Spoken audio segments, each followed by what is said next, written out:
Hello friends, welcome back to this online lecture series on earthquake resistant design of structure. In the previous lecture, we have seen that the performance of open story buildings, how this performance of open story building is affected under the effect of lateral loads. Why they are vulnerable, what is the behavior that this type of buildings undergo, and what is the solution to this problem, or what is the earthquake resistant feature that we can introduce in this open story building in order to enhance its performance under the effect of lateral loads were discussed in the last lecture.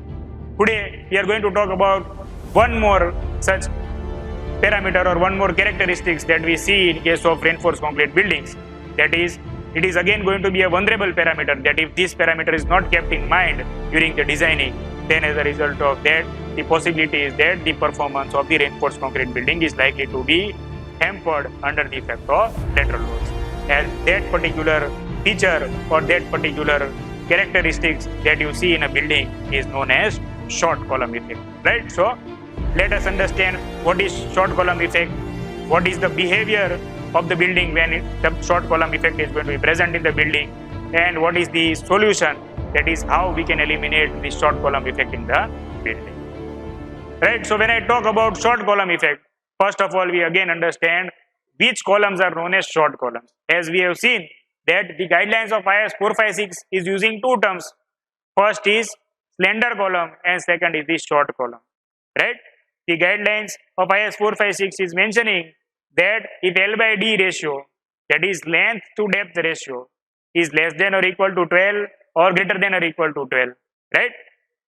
These guidelines you are very well aware that are given in IS 456. Depending upon this guideline, it will be defined whether a particular column will be known as a slender column or a short column, right? So now what is the problem with the short columns? So in case of the past earthquakes, similarly just like in case of open storage buildings, we have seen that the past earthquakes have shown that the performance of buildings with open storing building was not good when subjected to severe ground shaking. Similarly, past earthquakes have also shown that the performance of reinforced concrete buildings having the effect of short column or the presence of short column in the geometry have also not performed well when subjected to lateral loads. Now, when the short column is going to be there, that is the buildings where the height of the columns is same, height of the columns is different at the same story level, right? So that is, for example, I am talking about a ground story building. There, in case of a ground story building, I have some columns whose height is larger as compared to the other columns. That is, two different heights of columns are there at the same story, right? So the performance of these types of buildings when subjected to lateral load is not good when subjected to lateral load, right? So as a result of that, during the past earthquake, reinforced concrete frame buildings that have columns of different heights within one story suffered more damage as compared to the other type of building, right? So if I take the example, then I can see the sketch over here or the figure over here where two types of buildings are shown. For two cases are discussed where the short column effect is likely to be possible. First effect is when the building is located on a slopy ground, and second effect is there wherever you have an intermediate mezzanine floor or an intermediate floor in a certain portion of the building. Let us look at both the cases one by one. First of all, I am talking about the building that is located on the slopy ground. So as you can see on the figure, where the slope is maximum, there the height of the column is more. Then as the slope is reducing, then the height of the column is getting reduced, and lastly, the portion where the slope is ending, at that particular junction, the height of the column that is available based on the site condition is very small as compared to the tall column. So as a result of that, the extreme end of the building where the height of the column is more, that is indicated at tall column, and the other end of the building where the height of the column available is very less, this column is known as short column, right? So wherever the unsupported length of the column is getting reduced, there the effect of short column is likely to come into picture. The second example is that of a G+4 story building, where again the open story, it is where the open story is located at the ground story. So altogether the presence of or the absence of infill walls itself is going to create a problem in this particular figure that we are seeing, because infill walls are not present, and since infill walls are not present, so as a result of that, what is going to happen is that already the building is going to not perform well in case of earthquake forces, as we have seen in the last slide. And at the same time, the other thing that is happening is that all the columns are going to have the same height except the first two columns that you can see on the left hand side. Why? Because at the ground level or above the ground level or between the ground level and the first floor level, an intermediate floor, temporary floor is shown, which is known as the mezzanine floor level, right? So now whenever the mezzanine floor level is going to be there, then as a result of that, what is going to happen is that the unsupported length of these two columns is going to be changed as compared to the other column. And whenever the unsupported length of the columns are going to change, then as a result of that, the possibility of short column comes into picture. And as a result of that, this short column effect is introduced in the building. Now this is a very, what you can say, a very common feature that you will see in buildings. That is, some portion of the building is having slab, the other portion is having double height portion. These type of buildings you see in bungalows also. But whenever you are going to have these kind of things, then as a result of that, you need to keep in this mind and you need to check whether the column is becoming a short column or not. Right? So when I talk about the behavior of short columns, as we have seen previously, first we have understood the problem, next we come to the behavior part.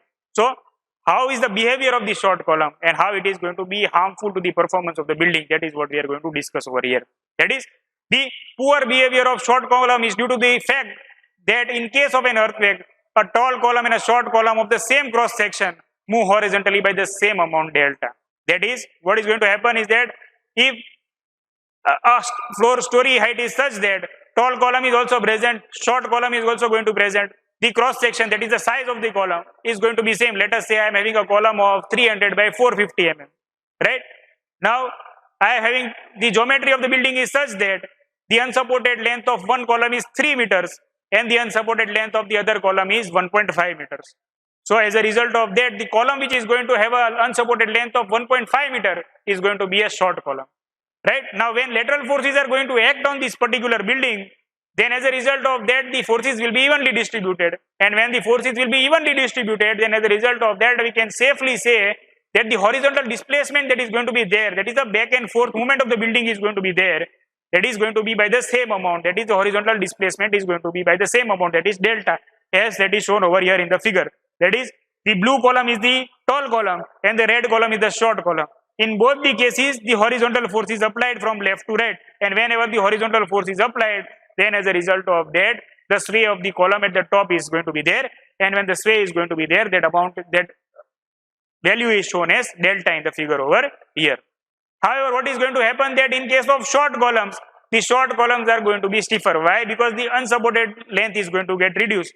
When unsupported length is going to get reduced, then the stiffness is going to increase, because we know that stiffness and length both are proportional to each other. What is the definition of stiffness? The amount of horizontal force that is required to initiate the horizontal displacement in a building is known as the stiffness, right? So since the unsupported length is going to be reduced, the stiffness is going to increase. When the stiffness is going to increase, then that means larger amount of horizontal force is going to be required in order to initiate the movement of this particular column, right? And as a result of this uneven stiffness in the building that is going to be introduced due to the presence of short column, the problem starts in the building. That is, when you talk about the large lateral deformation, then this larger lateral deformation is going to be effected in such a manner that the tall columns are going to carry less lateral force and the short columns are going to attract large amount of lateral forces. That is, if a short column is not adequately designed for such a horizontal force, then it can suffer significant amount of damage when subjected to earthquake forces. And this behavior is known as the short column effect, right? Because since the stiffness is going to be increased, so the capacity to attract the force is also going to increase. When the capacity of attracting the force is going to be increased, then we can say that large amount of shear force is going to be transferred to the column. When large amount of shear force is transferred, then the shear capacity of column should be also sufficient enough to resist these lateral forces that are transferred to it, right? And if this column is not capable of resisting that shear force which is introduced due to the effect of short column, then as a result of that, the damage can be initiated in the column, and as a result of that, the collapse of the building can also be initiated. Okay, so further if we continue with the discussion of behavior of the short column, then what is the type of failure pattern that we will see in this type of building? Then it is said that the damage in these short columns is often in the form of X-shaped diagonal cracking.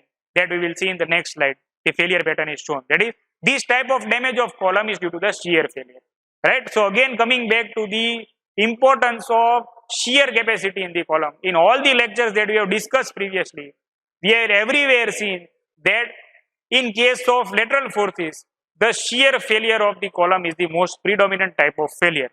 And that is why the shear capacity of the column needs to be checked every time, so that the performance of the building is not hampered due to the insufficient shear capacity of the column. That is, if short and tall columns exist when the same story at the same story level, then the short columns are going to attract much larger amount of lateral forces due to the increased stiffness. And as a result of that, the demand for the shear capacity or the increase in the shear capacity of the column is going to be there, because large amount of lateral forces are going to be diverted to this short column due to increase in the stiffness. Right? The short column effect also occurs in columns that support mezzanine force of the loft slabs, as we have seen in the previous figure. So we have seen two figures where building located on the slopy ground is also possible to have the short column effect. Then mezzanine floor is introduced, then also there is there.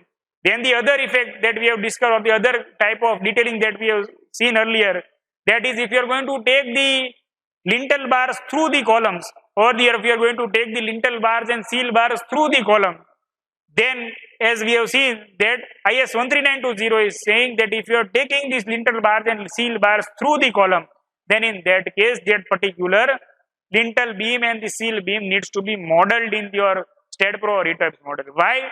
This is the reason. If you are going to take the reinforcing bars of lintel and seal through, then as a result of that, the unsupported length of that column is going to be getting reduced in that particular direction. And when unsupported length will reduce, then it will be capable of attracting large amount of lateral forces. So that is why if you are going to take that through the columns, then it has to be modeled in the software so that the effect can be taken into consideration. Second situation that we observe is that whenever there is difference in the floor level, that is, half of the floor is going to be stopped at this level, the other half portion is going to be resting at this particular level. So if this difference is in the range of 600 or it is going to be less than 1 meter, then what is going to happen is that again the unsupported length of the column is likely to be greatly reduced. And when that is going to be reduced, then again the situation is such that the short column effect will be there, because the stiffness of that particular portion or that unsupported length of the column is likely to be increased greatly. Right? So that is another thing. And there is another special case that we can consider. That is, there is another special situation in buildings when the short column effects are going to be occurred. That is, whenever the partial openings are provided, figure for the same I will show you in the next slide. That is, the partial openings are, that is, the partial height of the wall is there or masonry is there, and then the opening is there. So what is going to happen is that the combined action of the columns as well as the masonry infill walls is not going to be fulfilled. Why? Because the opening is going to be provided. When opening is going to be provided, then the combined action will be there only in the portion where the masonry and the columns are going to be acting together. Whereas in the above portion, where the masonry is not there, as a result of that only the columns are going to resist, and when columns are going to resist, then the lateral strength is going to be reduced as compared to the portion that is below, and as a result of that it is going to be again considered as a short column effect. Right? So let us see this particular thing by means of a figure over here. So as you can see, the geometry of a G+3 building is shown, where the infill walls are provided at ground story, infill walls are provided at first story. Whereas in you talk about the second story, then in case of second story, partial openings are shown. As you can see that the masonry infill is shown for height, shown for some portion of the height, and for the remaining portion, the opening is shown. So whenever this particular thing is going to happen, then as a result of that, we can say that the portion where the opening is provided, there the lateral resistance is going to be less as compared to the portion below, where the combined action of column as well as the masonry infill wall is going to be there. And as a result of that, whenever this change in stiffness is going to be there, as a result of that, the short column effect is going to be introduced in the building, knowingly or unknowingly. This is an implicit feature that is going to happen in the building, whether you consider it in design office or not, but this can be studied at the time of finalizing the planning and elevation of the building itself. So that is, you can see that the mutual coordination between an architect and structure engineer is very important in order to ensure that the performance of building is not hampered irrespective of any type of elevation that you are going to propose for a particular building. And secondly, the second figure is showing you the failure pattern, that is the X-shaped diagonal cracking, as we have seen in the last slide, right? So this type of failure pattern will be seen. So what is happening here is that, as you can see, that the lintel band is provided, seal band is also provided. So whenever you are going to take the bars of the lintel band and seal band through the columns, then I said the unsupported length in that particular direction. That is, we are going to have a major axis and you are going to have a minor axis. So that is why I am using the word direction, right? So if you are going to take the lintel band through, then the unsupported length in that particular direction is going to get reduced, and as a result of that, the stiffness is going to increase, and due to this increase in stiffness, the short column effect is likely to introduce in the building, right? So now the next question comes is, what is the solution to this particular problem? We have understood the problem, we have understood the behavior. Now the question comes is, what is the solution that we can offer to avoid the presence of short column effect in the building? That is, in the new building, short column effect should be avoided to the extent possible during the architectural design stage itself. When it is not possible to avoid short column, the effect must be addressed in structural design as well. That is, when the elevation of the building is being finalized, when you have the section of the building wherein the floors or the levels of the different slabs are shown. So if the difference between two adjacent slabs is lesser in such a manner that the height of the unsupported height of the column or the unsupported length of the column or the height of the column is 1 meter or less, then you can point out before the execution on the site also happens that this particular portion is likely to be severely affected under the effect of earthquake, and an alternate solution can be discussed with the architect in terms of elevation and floor height. Now if the situation is such that this cannot be changed, right, then in that case it cannot be avoided in design office. That is, IS 1893 is again giving you a guideline that that particular portion should be designed for 5 times the horizontal shear. An adequate amount of shear reinforcement should be provided in the column as per the guideline of IS 1893. So if you can intimate the developer and the architect beforehand, then it is well and good. But somehow if the elevation is to be remain same, it does not change, then it is the duty of structure engineer to take care of this particular effect in the design office, and the detailing should be done accordingly. That is, now what is the other guideline? One guideline I told you, that is IS 1893 is telling you. The other guideline is proposed by IS 13920 2016, that is the code for ductile detailing. So the code is telling that wherever the short column effect is likely to be there, then special confining reinforcement should be provided throughout that portion of short column. That is, when I talk about special confining reinforcement, then as we have discussed in case of ductile detailing of column, the clause is such that the minimum spacing between the two stirrups should be 75 mm and maximum spacing should be 100 mm. And it should be provided for a height of larger lateral dimension at that particular junction, or HC by 6, that is the clear height, or 450 mm, whichever is greater, right? That is L0 that we talked in case of ductile detailing of column. Whereas here it is telling that for the entire height of this short column effect, the special confining reinforcement where the maximum spacing is not greater than 100 should be provided, and this special confining reinforcement should be extended to some portion above the portion of short column effect and some portion below the short column effect also, so that during the reversal of stresses also, the stress is transferred safely and the damage is not observed in the column, right? So that is the guideline that is provided by IS 13920. So same thing is shown over here by means of a sketch where 2 columns are shown. First column is known as the regular column, second column that is shown is known as the short column. In case of regular columns, we have seen that IS 13920 is saying that special confining reinforcement should be limited to the beam column joint and the column and the footing joint.